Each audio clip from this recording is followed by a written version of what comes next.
সন্দেহের কোনো অবকাশ নাই। লাইলাতুন নিসফে মিন শাবান বা মধ্য শাবানের রজনী, যাকে আমরা শবে বরাত বলি, এটি অত্যন্ত বরকতময় এবং ফজিলতপূর্ণ একটি রাত্রি। এই রাতের ফজিলত অস্বীকার করার কোনো সুযোগ নেই। কোরআনুল কারীমে এই রাতের ব্যাপারে সরাসরি কোনো আয়াত অথবা সুস্পষ্ট কোনো বক্তব্য না থাকলেও প্রায় ৮ জন সাহাবী থেকে বিভিন্ন সনদে একটি হাদিস বর্ণিত হয়েছে, যে হাদিসটি শবে বরাত বা লাইলাতুন নিসফে মিন শাবান মধ্য শাবানের রাত্রি সম্পর্কে একমাত্র সহিহ হাদিস। প্রখ্যাত হাদিস বিশারদ আল্লামা নাসিরউদ্দিন আলবানী রাহিমাহুল্লাহ এই হাদিসটিকে হাসান বলে অভিহিত করেছেন। হাদিসটি হলো এই, রাসূল করিম সাল্লাল্লাহু আলাইহি ওয়াসাল্লাম বলছেন, ইয়াত্তালিউল্লাহু ইলা খালকিহি ফি লাইলাতিন নিসফি মিন শাবান। আল্লাহ তাআলা শাবানের মধ্য রজনীতে তার সৃষ্টিকুলের প্রতি তিনি দৃষ্টিপাত করেন। ফায়াগফিরু লিজামিই খালকিহি ইল্লা লিমুশরিকিন আও মুশাহিন। এই শাবানের মধ্য রজনীতে আল্লাহ তাআলা 2 শ্রেণীর মানুষ, 1 নাম্বার মুশরিক, যারা আল্লাহর সাথে শিরক করে, আল্লাহর সাথে শিরককারী মুশরিক, আর 2 নাম্বার হলো মুশাহিন, যারা অন্তরে হিংসা লালন করে, হিংসুক। এই 2 শ্রেণীর মানুষ ছাড়া আল্লাহ তাআলা সকলকে মাফ করে দেন। তাহলে এই হাদিস থেকে কি বুঝলেন? এই রাত ক্ষমার রাত, এই রাত মুক্তির রাত, এই রাত নাজাতের রাত, এই রাতটি ফজিলতপূর্ণ রাত, এই রাতটি বরকতময় রাত, এতে কোনো সন্দেহ নাই। এই রাতে আল্লাহ তাআলা 2 শ্রেণীর মানুষকে মাফ করেন না। এই 2 শ্রেণীর বাহিরে যদি আপনি থাকতে পারেন, আল্লাহ তাআলা আপনাকে মাফ করে দিবেন। সুবহানাল্লাহ। এখন নিজে আগে চিন্তা করুন, এই 2 শ্রেণীর বাহিরে আছেন কিনা। 1 নাম্বার হচ্ছে মুশরিক। 1 নাম্বার কি? আপনারা বললেন হুজুর আমরা তো শিরিক করি না, আমরা তো সবাই মুমিন। আমাদের মধ্যে অনেক লোক মুসলমান নাম নিয়ে, মুসলমানের বেশ নিয়ে কাজে কর্মে আকীদা বিশ্বাসে কত যে শিরক করে, এর কোনো হিসাব। এর কাছে সন্তান চায়, ওর কাছে সন্তান চায়, অথচ নামাজে এসে বলে ইয়াকা না'বুদু ওয়া ইয়াকা নাসতাঈন। আল্লাহ আপনার ইবাদত করি, আপনার কাছে সাহায্য চাই। 3-4 দিন আগে এক জায়গায় মাহফিলে যাচ্ছি, দেখলাম যে মাজারের মধ্যে গিয়ে মাথাটা নত করে দিয়ে কপাল ঘষতেছে, সাজদা দিচ্ছে। এরকম বাংলাদেশে বহু জায়গা আছে না নাই? আছে না নাই? আল্লাহ ছাড়া কারো সামনে মাথা নত করা যায় না, কোথায় গিয়ে মাথা ঠেকায়? এখন তো কিছু কিছু জাহেল বক্তা মানুষদেরকে শিরকের দিকে উদ্বুদ্ধ করছে। দেখেন না, এক জাহেল শান গাইতে গিয়ে, গান গাইতে গিয়ে একেবারে শিরক করে বসে আছে। আল্লাহর ধন রাসূলকে দিয়া, আল্লাহ গেছে গায়েব হইয়া। রাসূলের ধন খাজারে দিয়া, রাসূল শুয়ে আছে মদিনায়, হ্যাঁ, আর কেউ ফিরে না খালি হাতে, খাজা তোমার। নাউযু বিল্লাহি মিনাল্লাহ। বাংলাদেশের হক্কানি সমস্ত উলামায়ে কেরাম এই জাহেলকে তওবা করার কথা বলেছে, কিন্তু ওই জাহেল এখনো তওবা করেনি। সে আরো তার বক্তব্যের পক্ষে সাফাই গিয়ে যাচ্ছে, তাকে আবার আরো কয়েকজন কি করতেছে, সাপোর্টও দিচ্ছে। আবার অনেকে তার প্রোগ্রামগুলোতেও যাচ্ছে। যতদিন না এই জাহেল তওবা করে, নিজেকে সংশোধন না করে, তার বক্তব্য শোনাও কারোর জন্য জায়েজ নেই। আপনি যদি শবে বরাতের রাতে, লাইলাতুন নিসফে মিন শাবান মধ্য শাবানের রাতে আল্লাহ তাআলার কাছ থেকে ক্ষমা লাভ করতে চান, তাহলে শিরক থেকে আপনাকে মুক্ত থাকতে হবে। আকীদা বিশ্বাসে, কাজে কর্মে শিরক থেকে নিজেকে বাঁচিয়ে রাখতে অমুক তমুকের কাছে চান আপনি গিয়ে। সকল ক্ষমতার মালিক আপনি, মানুষকে বানান, কথাবার্তায়, কাজে কর্মে, চাল চলনে, ব্যবহারে, আকীদা বিশ্বাসে শিরক করবেন, আর শবে বরাতের রাতে টুপি লাগায়, পাঞ্জাবি লাগায় খালি সাজদা দিবেন। আল্লাহ ঠেকা পড়ছে, আল্লাহ আপনাকে মাফ করবে না। আল্লাহ তো বলেই দিয়েছেন এই রাতে আমি মাফ করব। 2টা কাজের বাহিরে যারা থাকবে এদেরকে আমি এমনি মাফ করব। সুবহানাল্লাহ। এর মধ্যে একটা কি বলেন? একটা কি? শিরক হচ্ছে সকল গুনাহের সবচাইতে বড় গুনাহ। সকল গুনাহের মধ্যে সবচাইতে। রব্বুল আলামিন শিরকের গুনাহ ছাড়া অন্য যে কোনো গুনাহ চাইলে তিনি বান্দার মাফ করে দিতে পারেন। কিন্তু শিরকের গুনাহ এত সাংঘাতিক, এত ভয়াবহ গুনাহ। শিরকের ব্যাপারে রব্বুল আলামিন সূরাতুন নিসা-এর 48 নম্বর আয়াতে বলছেন, ইন্নাল্লাহা লা ইয়াগফিরু আন ইউশরাকা বিহি ওয়া ইয়াগফিরু মা দুনা যালিকা লিমান ইয়াশা ওয়া মান ইউশরিক বিল্লাহি ফাকাদ ইফতারা ইসমান আযীমা।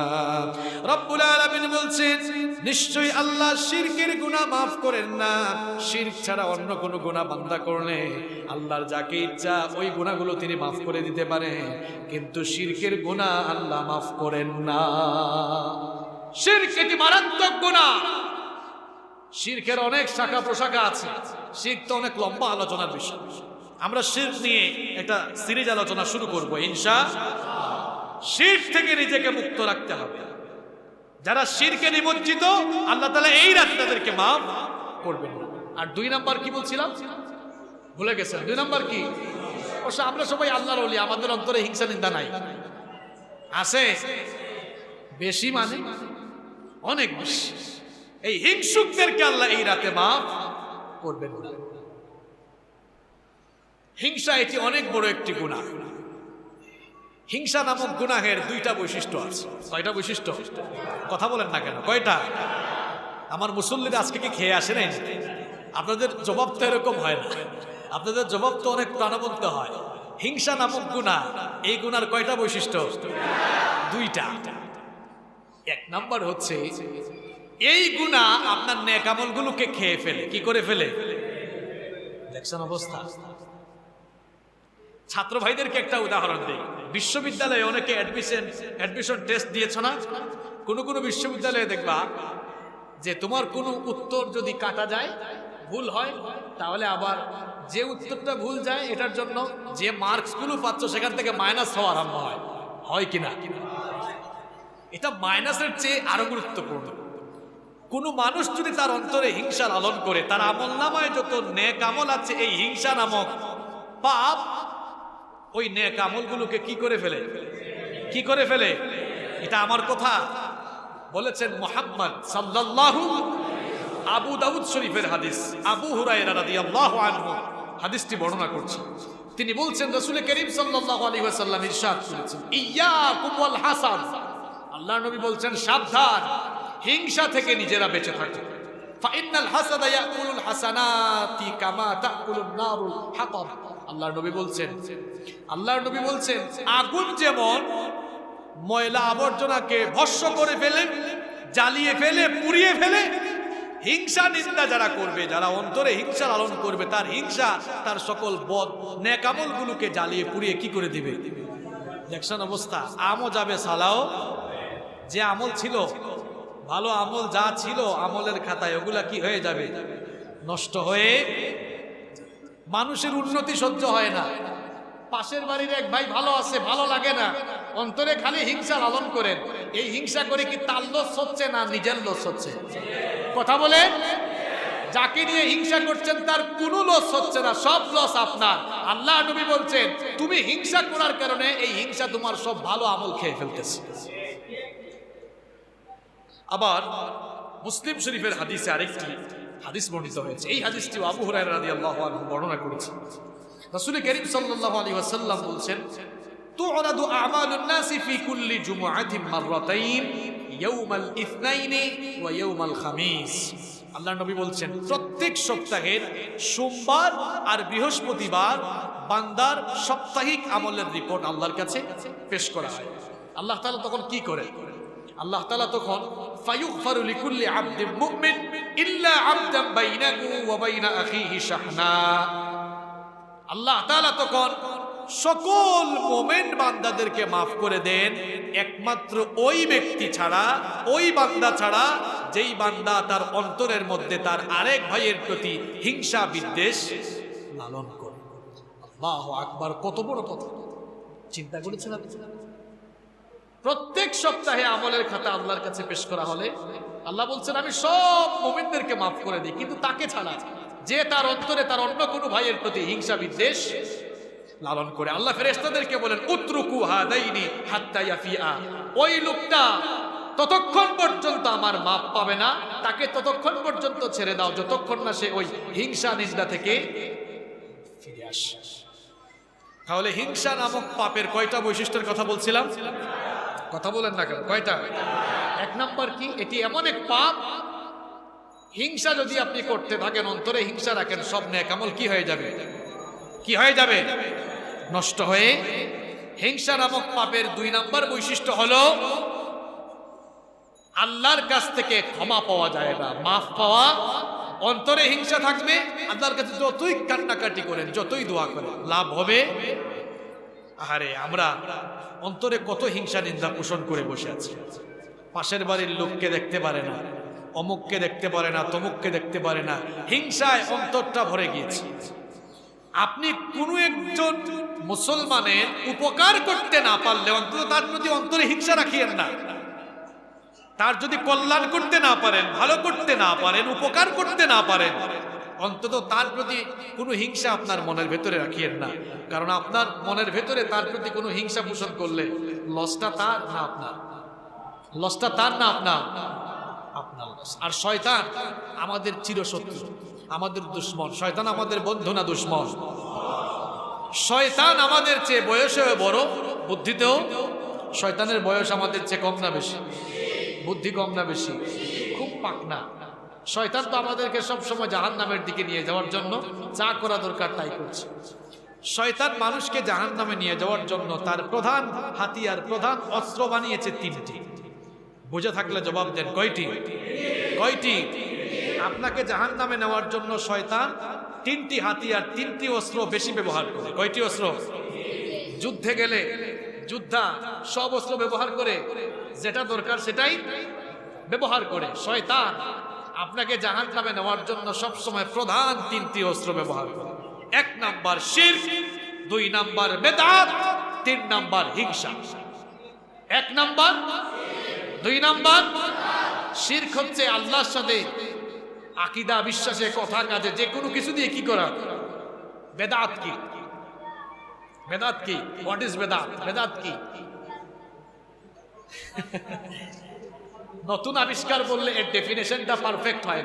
এটা বললে ওই জাহেলরা বলবে তাহলে মাইকও বেদাত, বলে না? দেখবেন কত বড় মূর্খ বলে। তাইলে বিশ্বনবীর সময়ে মাইক ছিল না, এখন আপনারা মাইক ব্যবহার করেন, মাইক বেদাত, ক্যামেরা বেদাত, ঘড়ি বেদাত, পাঞ্জাবি বেদাত, মানে সব বেদাত বলা শুরু করবে। এই মূর্খদেরকে আপনি জবাব দেওয়ার জন্য আপনার উত্তর ভালো হওয়া চাই। নতুন কিছু আবিষ্কারের নাম বেদাত নয়। ইসলামের ভেতরে, দ্বীনের ভেতরে নতুন কোনো ইবাদত বানানোর নাম বেদাত।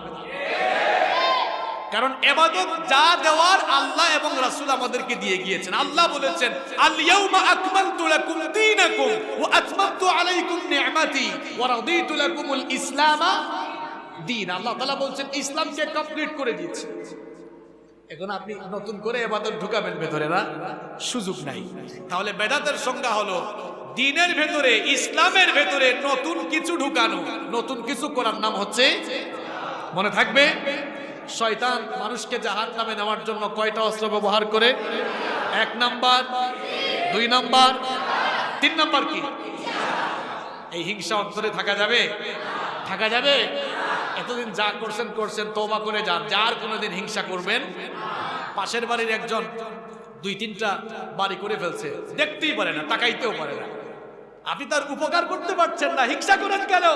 হিংসা করাতে তার লস না, কার লস? আরেকজন উপরে উঠতেছে, উন্নত হচ্ছে, আপনার সহ্য হয় না, হিংসা করছেন, লস তার না আপনার। নিজের পায়ে নিজে, নিজের পায়ে নিজে। এই জন্য রব্বুল আলামিন আমাদেরকে দোয়া শিখাচ্ছেন, হিংসা নিন্দা থেকে বাঁচার জন্য সব সময় আল্লাহর কাছে দোয়া করো। এই দোয়াটি আপনারা সবাই মুখস্থ করবেন।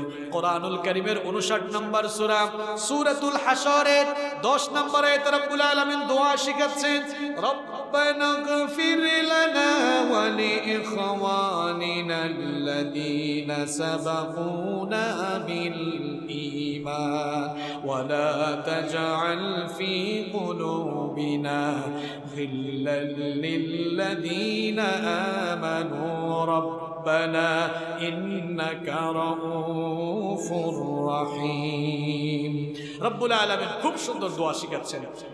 আল্লাহ তাআলা বলছেন আমার কাছে দোয়া করো হে আমাদের রব, আপনি আমাদেরকে আর ঈমানের ক্ষেত্রে অগ্রগামী যে ভাইয়েরা আছে তাদেরকে মাফ করে দিন, আর আমাদের অন্তরে মুমিনদের প্রতি যেন আমরা কোনো বিদ্বেষ না রাখি সেই তৌফিক আমাদেরকে দান করেন। বলেন আমিন। আনাস বিন মালিক রাদিয়াল্লাহু আনহুকে রাসূল করিম সাল্লাল্লাহু আলাইহি ওয়াসাল্লাম একদিন আদর করে ডাকলেন, ডেকে বললেন ইয়া বুনাইয়া, এটা তিরমিজি শরীফের হাদিস। আল্লাহর নবী বললেন ইয়া বুনাইয়া, হে বেটা, ইন কাদারতা আন তুসবিহা ওয়া তুমসিয়া লাইসা ফি কলবিকা গিশশুন লিআহাদিন ফাফআল। আল্লাহর নবী বললেন শোনো আনাস, সকাল সন্ধ্যায় তোমার অন্তরে কারো প্রতি তুমি বিদ্বেষ রেখো না, হিংসা নিন্দা রেখো না, হিংসা নিন্দা অন্তর থেকে ঝেড়ে ফেলো, মানুষের প্রতি কোনো বিদ্বেষ অন্তরে রেখো না, হিংসা রেখো না। ইয়া বুনাইয়া, হে আমার ছেলে, যালিকা মিন সুন্নতি, এটি আমার সুন্নত। ওমান আহইয়া সুন্নতি ফাকাদ আহাব্বানি, আর যে আমার একটি সুন্নতকে জিন্দা রাখবে সে আমাকে ভালোবাসলো। সুবহানাল্লাহ। ওয়ামান আহাব্বানি কানা মাই ফিল জান্নাহ, আর যে আমাকে ভালোবাসলো সে আমার সাথে জান্নাতে থাকবে। তাহলে মনের ভেতরে কোনো হিংসা নিন্দা রাখা। শবে বরাত, লাইলাতুন নিসফে মিন শাবান, মধ্য শাবানের রাতে কয় শ্রেণীর মানুষ ছাড়া সবাইকে মাফ করা হয়? কয়টা শ্রেণী? এক নাম্বার মুশরিক, 2 নাম্বার হিংসুক, 2 নাম্বার কি? মনের ভেতরে হিংসা থাকলে শবে বরাতের রাতে এসে তাবারুক কুবারুক খাইয়া নামাজ পড়ে যতই যান না কেন মাপ পাওয়া যাবে। মাপ পাওয়ার শর্ত কয়টা? কথা বলেন কয়টা? শিরক থেকে মুক্ত থাকতে হবে, হিংসা থেকে নিজেকে মুক্ত করে ফেলতে। তো হিংসা কেন অন্তরে? আপনার হিংসা নিন্দা ঝেড়ে ফেলুন, নইলে যা আমল করে যাচ্ছেন সব মরার সময় একেবারে শূন্য আমল নিয়ে যাবে। বলেছেন মুহাম্মদ সাল্লাল্লাহু, অনেক আমল করেছে, ওই যে ভার্সিটির অ্যাডমিশন টেস্টের মতো হবে, মাইনাস হইতে হইতে একেবারে কি হয়ে যাবে? জিরো হয়ে যাবে। আল্লাহ তাআলা আমাদেরকে শিরক এবং হিংসা নিন্দা থেকে বেঁচে থাকার তৌফিক দাও। আমরা বলছিলাম শবে বরাতের ফজিলতের ব্যাপারে। এই রাতের ফজিলত অস্বীকার করার কোন সুযোগ। আল্লাহ তাআলা বলছেন যে এই রাতে আমি 2 শ্রেণীর মানুষ ছাড়া বাকি সবাইকে মাফ করে দিই। আরেকটি হাদিস রয়েছে এই শবে বরাত বা লাইলাতুন নিসফে মিন শাবানের ব্যাপারে, যেটির ব্যাপারে হাদিস বিশারদগণ বলেছেন যে এই হাদিসটিও শবে বরাত বা লাইলাতুন নিসফে মিন শাবানের ব্যাপারে মোটামুটি গ্রহণযোগ্য হাদিস বলা যায়। এই হাদিসটি আহমদ, তিরমিজি এবং ইবনে মাজাহ বর্ণিত হয়েছে। হাদিসটি বর্ণনা করছেন আমাদের মা উম্মুল মুমিনিন এবং রাসূল করিম সাল্লাল্লাহু আলাইহি ওয়াসাল্লামের সহধর্মিণী আয়েশা রাদিয়াল্লাহু আনহা। তিনি বলছেন ফাকাতু রাসূলুল্লাহি সাল্লাল্লাহু আলাইহি ওয়াসাল্লাম যাতা লাইলা, আমি এক রাতে আল্লাহর নবীকে খুঁজে পাচ্ছিলাম না। ফাখারাজতু, আমি রাসূল করিম সাল্লাল্লাহু আলাইহি ওয়াসাল্লামকে খোঁজার জন্য, তালাশ করার জন্য বের হয়ে পড়লাম। বের হয়ে আমি খুঁজতে খুঁজতে গিয়ে পেলাম ফাইদা হুয়া বিল বাকি' রাফিউন রাসাহু ইলা সামা, আমি গারকাদুল বাকি, যেটাকে আপনারা জান্নাতুল বাকি বলেন, এটার নাম হচ্ছে গারকাদুল বাকি। আমি বাকিতে গিয়ে দেখলাম আল্লাহর নবী আকাশের দিকে মাথা তুলে তিনি তাকিয়ে আছেন।